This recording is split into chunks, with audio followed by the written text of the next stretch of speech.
Hey guys, welcome back to the channel. Today we're going to be doing a video on what the C63 is like as a daily. Apologies for all the rain you can hear. It's a very miserable day, and that is why I've chose to do this stationary video talking about what this C63 is like as a daily. Let's just get this one out of the way. This car is really loud as a cold start, especially with mild modifications. I imagine the stock one's still quite loud.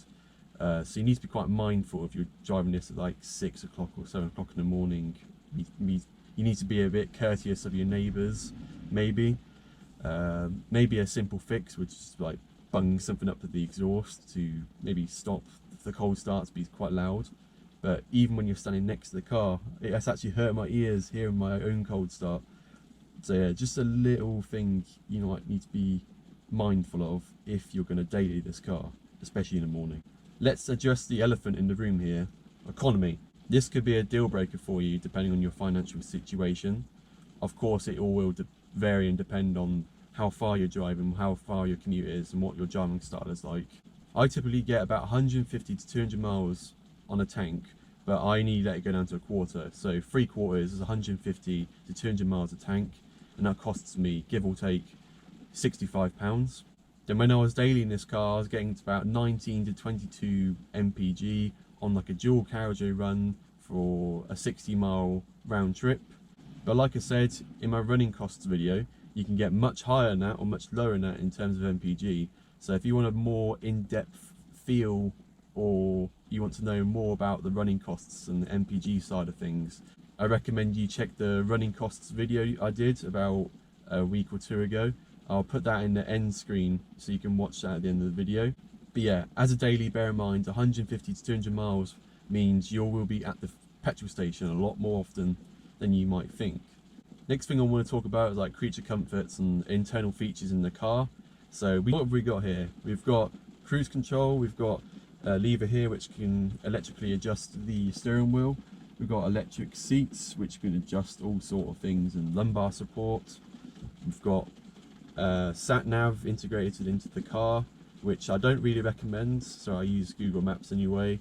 But if you're out of signal on your phone, then you can use the sat nav on the infotainment system. Got heated seats, got the Harman Kardon sound system, which is quite average, but it's a bonus really. And then we've got this glorious sunroof which you can see loads of water on. That is fantastic. I love that. You can open it to get more air in, and if it's, I don't know, you're going through a tunnel, you can put the sunroof back, listen to the noise of your car, or you can make hand gestures outside of the sunroof. In terms of practicality, it's alright.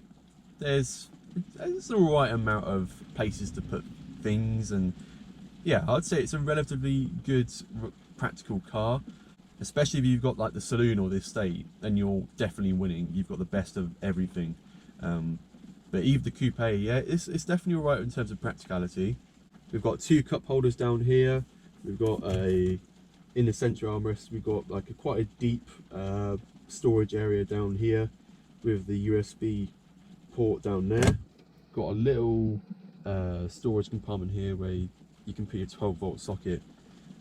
Door bins are not the best because of the way the door handle is kind of like surrounding it. I'm not sure if you can fit a water bottle now. I'm not sure I've ever tested it. Glove box has like 2 layers or 2 levels, which is a generous size. In the back you've got like this 2 more cup holders for your passengers. Boot space is quite big. I've had 4 people in this car, and I've fitted like various luggage in the back, and it's a very big boot for this coupe. And then practicality for the back for the coupe is not so great. Even for me, I'm like 5'8", and well, 5'8.5", and yeah, my head is touching like the roof line.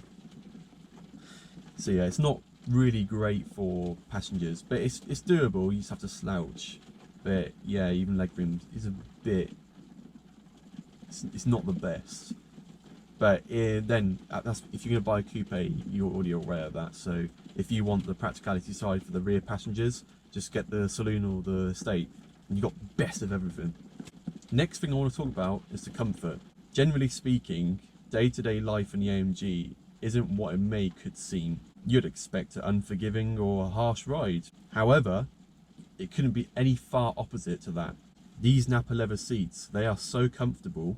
I've done like a 4-hour long trip, no stops, and I haven't felt like I've ever wanted to get out of the car because the seats are that comfortable. My good friend Greg, he's like 6 foot, 6'1". He's got like double the width of the back of me, maybe not that much, but he's very muscular, very big guy. And I asked him, how are these seats for you? Because they're quite, you know, supportive and quite tight for me. And he said it's fine for him. So these seats, they are so brilliant, at not only just for comfort, but for when you're maybe want to do some spirited driving. They still hold you in place, but you've still got that level of comfort because of the Napa leather. The ride is firm, but it's not actually as bad as you may think, and it's not going to knock your spine out of alignment, that's for sure. I recently added some PS4s to my car, and it's made the general comfort better in this car, so that's something you could take into consideration. And it's just made it a little bit quieter as well in terms of like road noise. So I imagine when driving this car around, it can't be too dissimilar to a C-Class essentially. Engine noise is minimal, especially when you're controlled efficiency mode at 70 miles an hour. There's hardly any engine noise apart from the slight V8 rumble just ticking over at 2k RPM. And of course you've got this 7-speed automatic gearbox, which is really good for daily driving, especially if you're like stuck in traffic or on a motorway and it's, you know, like tailbacks. But yeah, this 7-speed gearbox is more than adequate for daily use and general town driving. It's just a little lethargic when it's cold, so you just bear that in mind for the first like 10 minutes of driving. It's a little bit lethargic.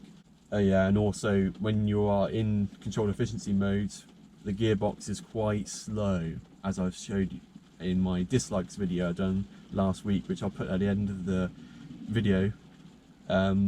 Yeah, it's the controlled efficiency or the comfort mode is quite slow at changing gear. So for overtaking, just put it in Sport Plus mode and you'll be a rocket ship down the road. So that's all I really have for this C63 daily video. I'm not sure there's much more I can add or I can think of on top of my head. I would say on the whole, I think the C63 is a superb daily. Apart from the financial side and the wear and tear that you will have to endure during your daily use, it's nonetheless brilliant. And if financial is not a problem, then you're winning. The C63 is a perfect car for you, I think. In the short term I dailied this car, it was an excellent experience. It's one of those cars where you're at work and all you can think about is driving this car home, like me.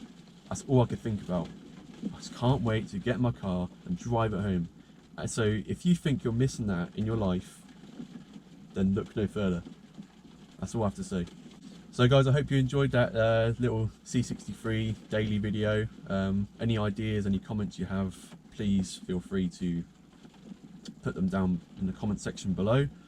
I hope you've enjoyed the video, and thank you for the recent support that you've been giving me. It's going up, the analytics are blowing up, and the subscribers have been fantastic, and I love the comments and support you've all been giving me. But other than that, I wish you a very good day, good weekend, and I'll see you in the future.